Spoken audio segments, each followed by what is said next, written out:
guys, what's up and welcome back to my YouTube channel. It's me, Marky Marino, and nandito na naman tayo to unbox some of the accessories na nabili ko from Shopee and Lazada para sa ating bagong item na DJI Mini 4 Pro na drone.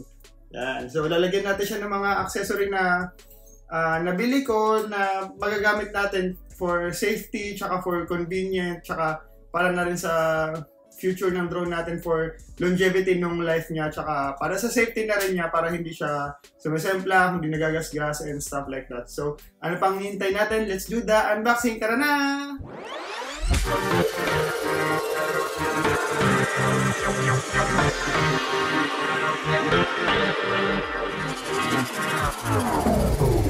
So, yun na nga, no? So, simulan na tayo mag-open ng mga ating nabiling item from Shopee and Lazada. Ito nabili ko from Lazada. Mostly Lazada kasi maganda yung ano nila, bonus system tsaka free shipping. So, yung una nating bubuksan na item is the Fun Slaying Drone Lens Hood. Yan. Lens guard camera para dun sa harap niya. Para hindi siya na hindi sobrang liwanag. So, ito siya. Ito yung unang item.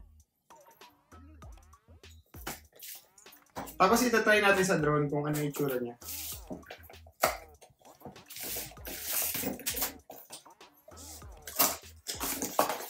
Yan. So, ito yung unang item. Itatry natin sa kanya. So, open natin. Tanggalin muna pala natin siya. I-set up natin ng maayos. Si ating Mini 4 Pro drone. Na nagamit natin, napakagandang gamitin, especially for the beginner. Yan. So, ito siya. Lens hood siya. Ganda. Para siya? Para sa araw. Matatakpan siya. So, ang next nating item is the landing gear. Ito, maganda to. Landing gear. Parang meron siyang paana sa ating drone. So, ito, gray at saka orange ang combination. Kasi maganda maganda tingnan. Tapos pag lumalanding siya, hindi siya, kunyari, lubak-lubak or something yan.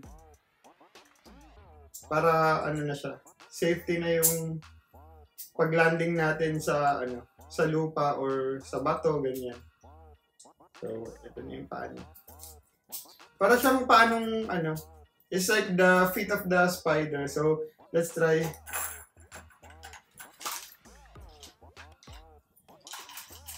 Ito, madali lang siyang sundan pag ilalagay. Yan. Ay, nakakabit na agad. Ang ganda, Yan. Ito yung itsura niya.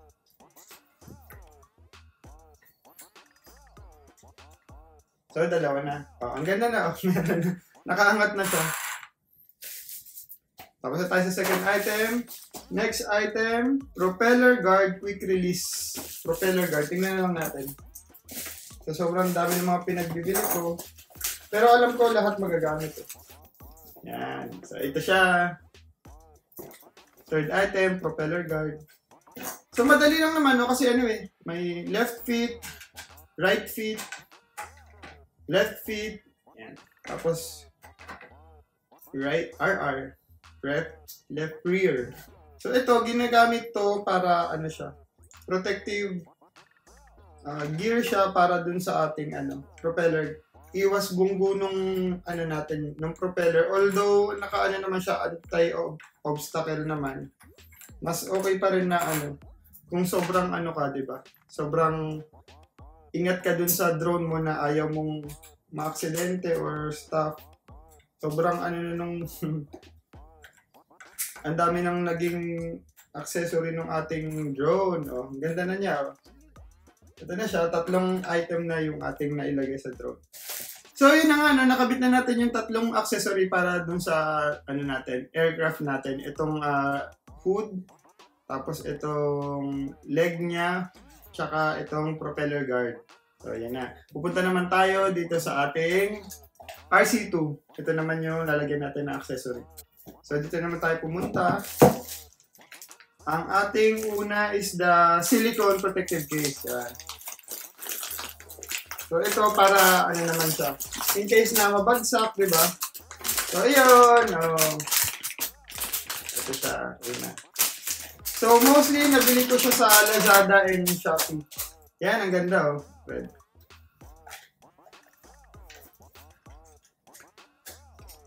Ang ganda. Sobrang ano na nung ano natin, unit natin. Sobrang dami na ng protective ano niya. Yan. Oh.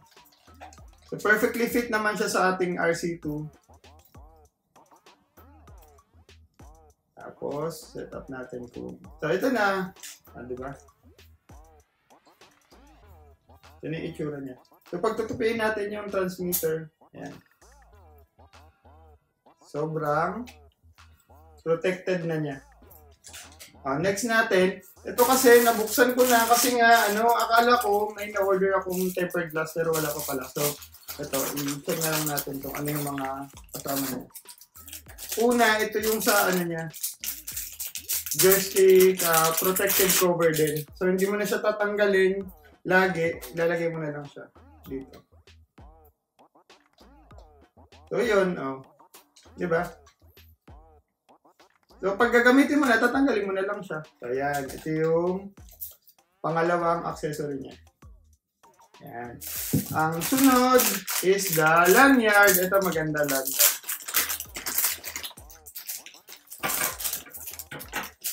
Lanyard. Kakabit natin sa likod. Ay, sa baba pala. Para, ito naman, para hindi siya mabagsak. Lagi siyang nakasabit sa ating leeg. So, napakadali lang din. Hindi na kailangan ng screw. Iikutin mo na lang. So, dalawa siya. Left and right. Yun na. Pag nag-stop na, yun na.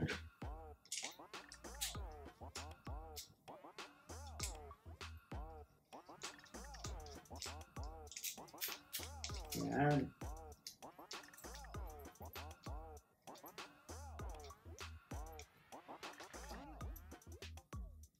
So, yan. Ilalagay na natin yung ating lanyard.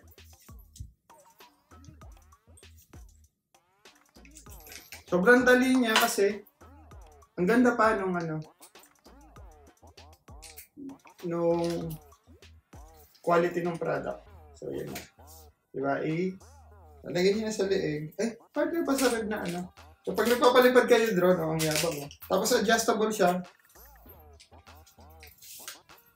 Yan. Yan, papalipad kayo ng drone. Wow. Sobrang safe na niya. So, kahit bitawan niyo siya, kunyari, nagpa-follow yung drone, pwede niyang bitawan kasi nakasabit na siya sa leeg niyo. Ang susunod naman natin na accessory ay ito, napakaliit. Yan, 5 pesos ko siya nabili each para pantakip siya dun sa ating charger. Sa Type-C pala na Type-C na outlet dito. Dito at saka sa dalawa para sa controller at saka sa aircraft. Tapos yung isa para sa aircraft. Dito siya sa USB-C. Pag mag-charger kayo. Yan, may takip na, di ba? So, and the last, itong bag. Yan, DJI bag. Ito naman, para naman siya. In case sobrang sikip na dun sa bag, tapos gusto mo, separate mo siyang dadalhin, yan. Binili ko to. Para sa, pwedeng sa controller, pwede rin sa Ayan, diba? Pwedeng sa controller, pwede rin sa aircraft. Ito siya sa controller. Or, try natin yung aircraft. Yan. Tapos lalagay nyo to. Meron na kayong sobrang protected na ng inyong aircraft. So yan, kompleto na ang ating accessory para sa ating DJI Mini 4 Pro na remote control 2 at saka dun sa ating aircraft. Yan, ready na natin paliparin, itry na natin. Pero yun nga, itong mga accessory sa ating aircraft is still your own decision kung lalagyan nyo siya kasi parang hindi siya advisable na paliparin siya ng maraming mabigat na sa aircraft kasi nga yung motor niya is mapupudpud or masyadong mabigat siya para dun sa aircraft. Pero nasa inyo pa rin kasi nga for protection din siya at saka for convenience. So, yun, option nyo palagi yan na decision nyo lagi kung lalagyan nyo siya ng accessory or hindi. Tsaka papakita ko na rin yung mga sample shots ko na mga nakuha ko ng mga unang lipad ko dito sa ating DJI Mini 4 Pro. Kaya panoorin nyo.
And that's it for my unboxing video ng mga accessory dito sa ating DJI Mini 4 Pro from Lazada at sa Shopee. Kung nagustuhan nyo itong aking video na to is don't forget to hit the like button and subscribe na rin and hit the notification bell para updated ka lagi sa aking mga future vlogs tsaka mga unboxing, travels, and anything. So hanggang sa susunod, this has been Marky Marino and I'm out. Bye!